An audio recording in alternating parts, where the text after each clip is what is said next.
జగన్ గారు ఎందుకు అసెంబ్లీకి రావట్లేదు అనుకుంటున్నారు?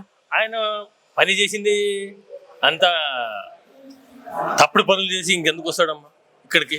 ఇక్కడ రావాలంటే ఆయనకి సిగ్గు కూడా పోయిపోయింది. ఇంకా అక్కడ రావడానికి కూడా మనకి ముఖం చూపించడానికి లేదు. అప్పుడు ఎన్ని పనులు చేసినామంటే చేసిందన్నీ ఒక్కటి కాదు, అన్ని చేసినవన్నీ దుర్దుర్గంతో చేసినాడు. ఒక మంచి పని ఫస్ట్ ఆయన వచ్చిన వెంటనే ఏం చేసినాడు, మన తన పేరేమే ప్రజావేదిక అనేది కూల్చేసేసాడు. ఆ ప్రజావేదిక కూల్చినప్పటి నుంచి ఆయన అక్కడికి అయిపోయింది. ఆయనది ఇంకా వేరేది ఇంకా ఆయన 5 సంవత్సరాలు చేసిన గురించి ఏమీ లేదు. నెక్స్ట్ నాకు ప్రతిపక్ష హోదా ఇవ్వట్లేదా అని అంటున్నారు, దాని గురించి మీరు ఏమంటారు? కాదమ్మా, ప్రజలు ప్రతిపక్ష హోదా ఇవ్వాలంటే ప్రజలే ఒక దేవుళ్ళు, ప్రజలే ఒక ఎన్నుకోవాలి. దాన్ని విడిచిపెట్టి ఈయన ఇవ్వమంటే ఎక్కడ తీస్తాడు? ఆయన ఇచ్చే ప్రసక్తే లేదు ఆయనకు. ఆయన 11 ఆడి ఇంట్లోనే ఉండాల్సిండేదే, లేకుంటే ఒక వచ్చి ఆయన క్యాంప్ ఆఫీస్లో ఉండాల్సిండేది, కానీ ఏ పని చేయడానికి లేదు ఆయన. మొన్నటిదాకేమో హోదా అన్నారు, ఇప్పుడేమో 40% టైం ఇవ్వండి అసెంబ్లీలో మాట్లాడటానికి అంటున్నారు. 40 నిమిషాలు 40 సెకండ్లు కూడా ఈయనకి లేదు ఆయనకు. అప్పుడు ఆయన మీరు కూర్చొని ఎట్లా కళ్ళు ఇరిచి మాట్లాడినాడు. ఆయనకు అది మాట్లాడే అర్హత కూడా లేదు, ఆయన అడిగే అర్హత కూడా లేదు అక్కడ. అంటే దేని గురించి అడుగుతున్నారు సార్ సమయం అనేది అసెంబ్లీలో?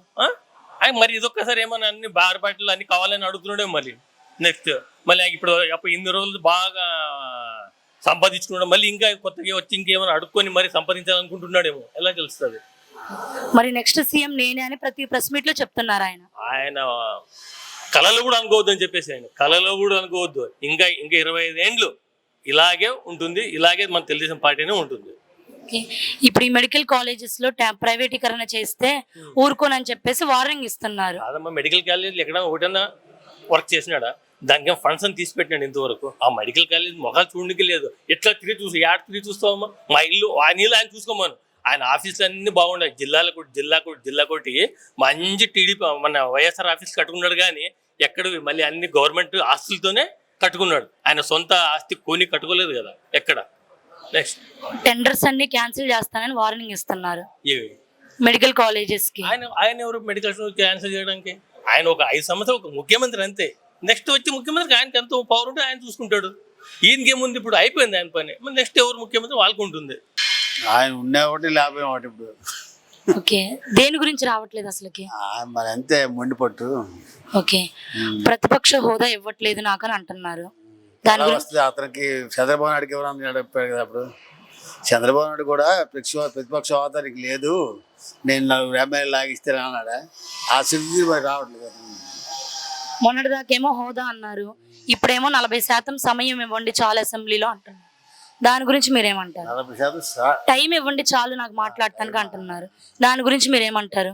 టైం అడుగుతాడు కాబట్టి ఎవరు ఏం చేస్తారు. గత ప్రభుత్వానికి ఈ ప్రభుత్వానికి మీరు ఏమైనా తేడా గమనించారా? బాగా తేడా. ఏం తేడా గమనించారు? ఎక్కడ గమేళ సిమెంట్ ఎక్కడ పని చేయలేదు. నేను సర్పంచ్గా పనిచేశాను, 1 రూపాయి ఇవ్వలేదు. డెవలప్మెంట్ లేదు, ఎక్కడ రోడ్లు పోర్చడం లేదు. ఎప్పుడు పంచడమే, ఎక్కడ డెవలప్మెంట్ లేదు. ఆ డెవలప్మెంట్ లేక ప్రతి ఒక్కరికి ఇసుగుబడి వచ్చి మొండి నేను చేస్తాననేది చేస్తా అంటాడు. మరి ఇంకా ప్రజల కొంచెం పని చేయడు. అది జగన్ గారి పనితీరుకి చంద్రబాబు నాయుడు గారి పనితీరుకి తేడా ఏంటి? చాలా తేడా ఉందమ్మా. ఏం తేడా? డెవలప్మెంట్లో ఇతను డెవలప్మెంట్ చేస్తాడు, అతను డెవలప్మెంట్ చేయడు. ఇప్పుడు పంచడము ఆయన వచ్చిందే చేస్తాడు, వేరే పనులు ఇంకా చేయడు. మరి నెక్స్ట్ సీఎం నేనే అంటున్నారు ఆయన జగన్ గారు. అనుకుంటాడు మరి ఎప్పుడు సీఎం అవడం ఎప్పుడైనా. సరే, ఆంధ్ర ప్రజలకి నేను కావాలి అంటున్నారు ఆయన. ఆయన కావాలనుకుంటే మొన్న వేసిన ఓట్లు కావాలనుకుంటే ఒకసారి చూద్దామని రాజశేఖర్ కొడుకు వేశారు. ఆయన బట్టి కల్పించాడు, అక్కడ మొత్తం పాడు చేశాడు. అభివృద్ధి పరంగా ఎలా ఉంది కూటమి ప్రభుత్వంలో? చాలా బాగుంది. ఓకే, ఎన్నికల్లో ఇచ్చిన హామీలన్నీ నెరవేరుస్తున్నారా? నాకు కొన్ని నెరవేర్చపోయినా అన్ని నెరవేర్చలేదు. ఎవరు కొన్ని వీలు కానీ బట్ అదే నెరవేర్చలేదు. వీలైనవన్నీ నెరవేరుస్తారు. Okay sir, thank you.